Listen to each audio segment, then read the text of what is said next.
Making and maintaining friendships as an adult can be very difficult. We don't have the same carefree spirit we had as children. Yet, friendship is a priceless commodity worth creating, worth mending, worth maintaining. One of my pastors once said, if you don't have a friend, even one single friend as a person, then you're in trouble. And also, if you have too many friends that you give access to anybody and everybody, then you're reckless and careless. Today, I'll be talking about how to maneuver adulthood friendship. I'm Joan Lydia Mbeyu, and this is my YouTube channel for those who are new here. Without further ado, let's jump right into it.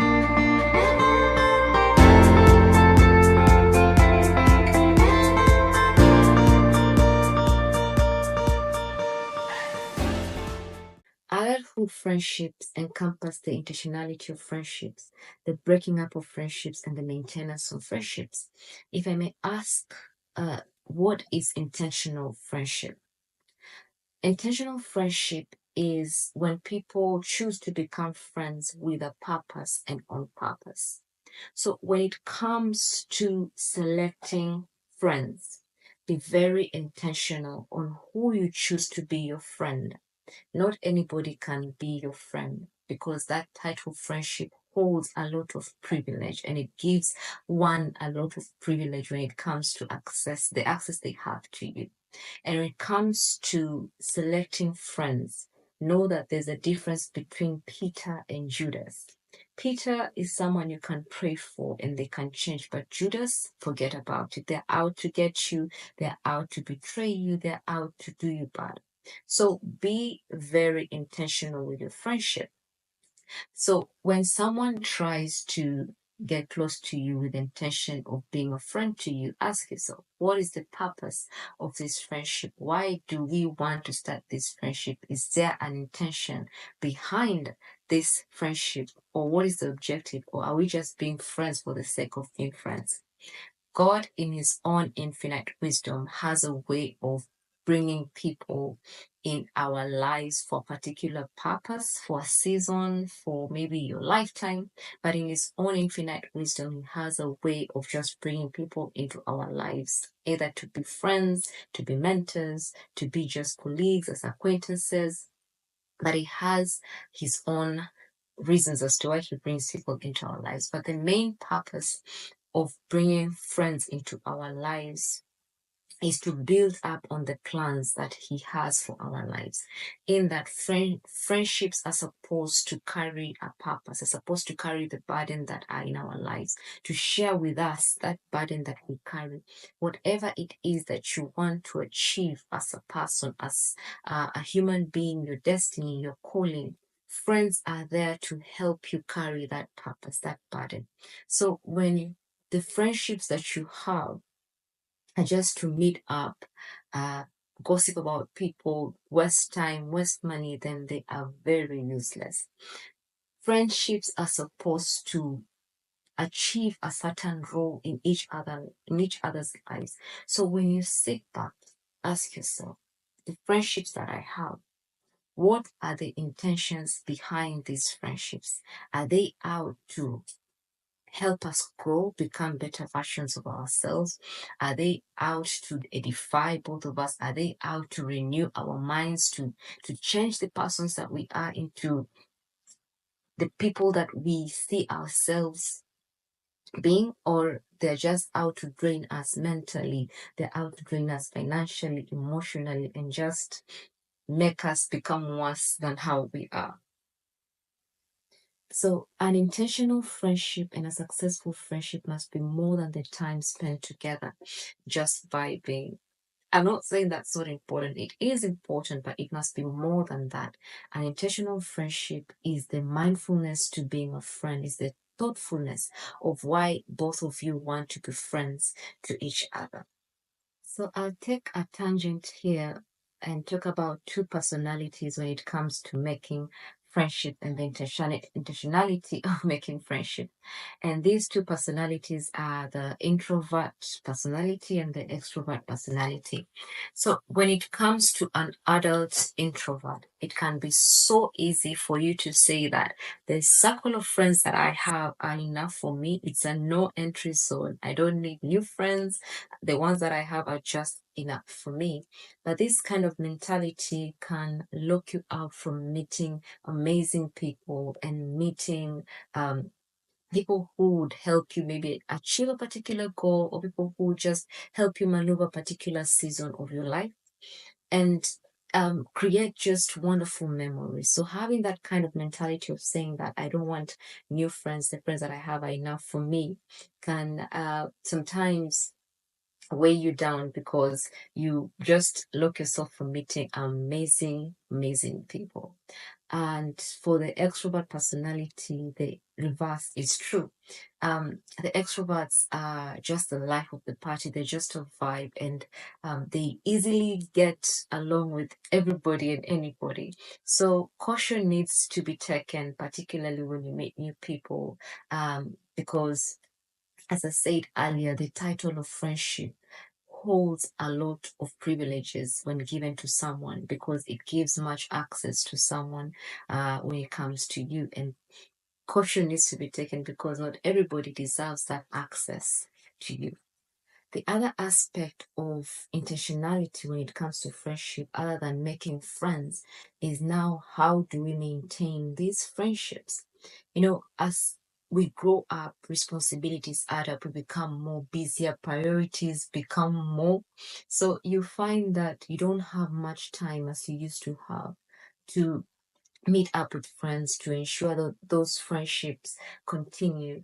So, if we are honest with ourselves, most of our friendships while growing up have fallen on the wayside. Some of the reasons, most of the times, maybe are due to betrayal or maybe unhealthy relationships you have with the people, or sometimes maybe we just became hyper focused on our individual lives and the friendship stopped being convenient for us. And it's okay, I get it, because sometimes we just need to be strategic with our time and we need to utilize it to the maximum to achieve the goals or the objectives we have for our lives. But then the glaring truth sometimes we need to face, and sometimes we don't want to face, is that we stopped trying on some of the friendships. We stopped trying, maybe because the time and distance increased between us. So you found that it was too hard to maintain this friendship. So the intentionality of friendship when it comes to actions, it involves initiating and creating and maintaining that friendship to keep it going. You can't build a relationship, or rather a friendship, when you don't put time into it. You have to be very intentional on how you can maneuver with all the responsibilities and all the things that keep being thrown at us, and how to adjust to it to ensure that that friendship keeps on working. And there are various ways on how to ensure that the friendship keeps on working on growing, even with all that is going around our lives. And that is ensuring that there's consistent communication between you and your friend. It doesn't have to be every single day, but you can just set aside or maybe create a schedule with your friend and decide that maybe this time we'll be talking, this time we'll be catching up to share ideas, our thoughts, or just share the randomness that crosses our mind, pouring into each other, spending time together, doing the best, the things that both of you like, and just being there for each other, having each other's back, shoulder to cry on, just supporting each other when going through the different seasons of our life. Just being intentional and being consistent about that helps in ensuring that that friendship keeps on growing and keeps on maturing to become better than how it was in the previous years or back then. With the intentionality of friendship also comes with the wisdom to know that it reaches a time that some certain friendships have to end. You don't need to have any bad blood with them. It's just that the friendship does not serve both of you as it used to back then. Unfortunately, life has a way of pushing people out of our lives. And the more we hold on to these friends, it becomes strenuous, it becomes hurtful, becomes painful, and you just feel that this is too much. I can't keep on holding on to it. So it's knowing when to just know that this is the right time to change my circle of friends, or maybe this circle of friends that I have, we don't share the same values, we don't share the same morals, we don't share the same goals or vision. Just because you've changed as a person, or maybe they've changed as their own individual people. So it's knowing that this friendship is no longer how it used to be, or maybe it no longer serves the purpose that it was intended for. So it has to end, and you just go separate ways without any grudge, without having any bad blood between you and your friend. Um, as much as this might sound harsh, there are also some certain levels in your life you cannot carry some of the friends you have or you used to have.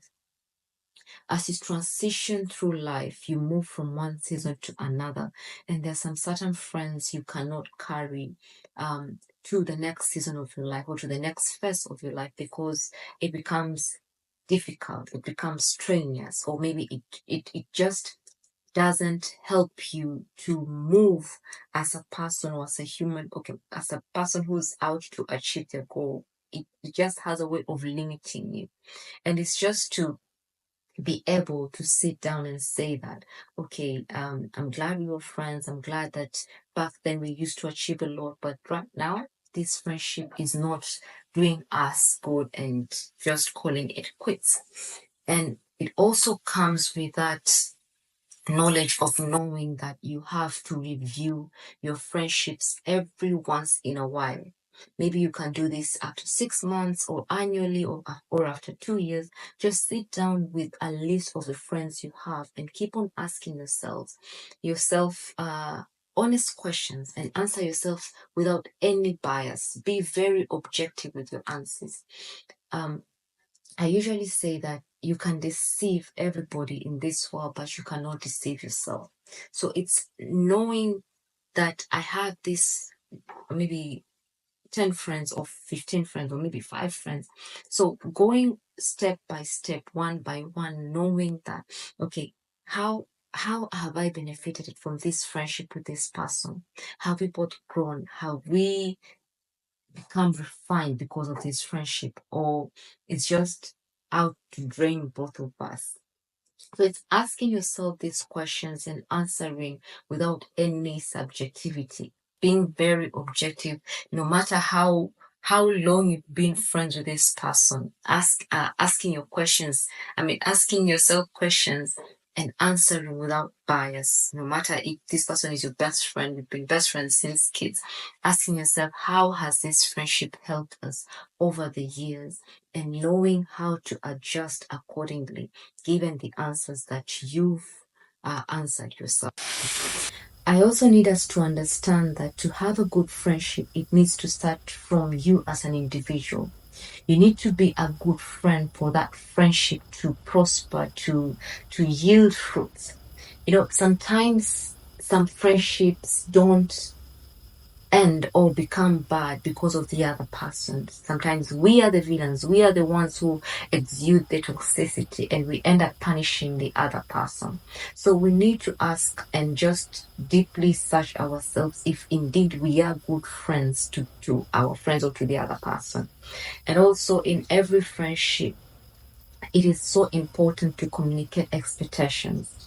You can't expect someone to treat you in a particular way when you have not told them or you have not communicated your expectations. I usually say, if you have not communicated it, don't expect it. So it's as simple as telling someone, I like being treated this way, or this is what I find important as a person, or maybe as a friend. So communicating those expectations you have for that friendship and ensuring that it's out in the open, it's clear, such that when someone doesn't meet that expectation, you know that yes, I communicated it and they didn't meet it. So you know that this is intentional. And also learning to respect people's boundaries. You can be friends with someone for a really long time, such that you become over familiar with them, such that those boundary lines become very blurred and hazy, and you just cross those boundaries anyhow and end up hurting people or hurting each other. So it's learning how to respect those boundaries and ensuring that they are always in place, and knowing that my friend or I don't expect that this boundary don't expect this boundary to be crossed in any way, because you have laid it out in the open and you communicated to your friend. Yeah. With that said, maneuvering adulthood friendship requires initiating, building, and maintaining deeper connection with your friends. It requires intentional effort and commitment. It requires communicating expectations, because you're both adults. No need to beat around the bush and dilly-dally. Just communicate your expectations for that friendship. It requires learning and respecting each other's boundaries, and also keeping an open mind, knowing that not all friendships that are in your life are meant to stay there forever. Some people just come for a particular season and reason, and when that season is over, the friendship also goes. So it's always keeping that open mind, knowing that people are there to stay, some are there to come and leave. Always keep that open mind. So this will enable you to maneuver adulthood friendships easily and without any grudges or bearing bad blood with people. So I will leave us with this. First Corinthians chapter 13, verse 4 to 8, that talks about the attributes of love, but I'll replace the word love with friendship. So here it goes. Friendship suffers long and is kind. Friendship does not envy. Friendship does not parade itself. It is not puffed up. It does not behave rudely. It does not seek its own. It is not provoked. It does not think evil. It does not rejoice in iniquity, but rejoices in truth. It bears all things, believes all things, hopes all things, endures all things. Friendship never fails. So, with that said, we've come to the end of this talk. So, I do hope that you've learned a thing or two. Share it with your friends, share it with whosoever you believe that needs to hear this. So, hopefully, I'll see you in the next video.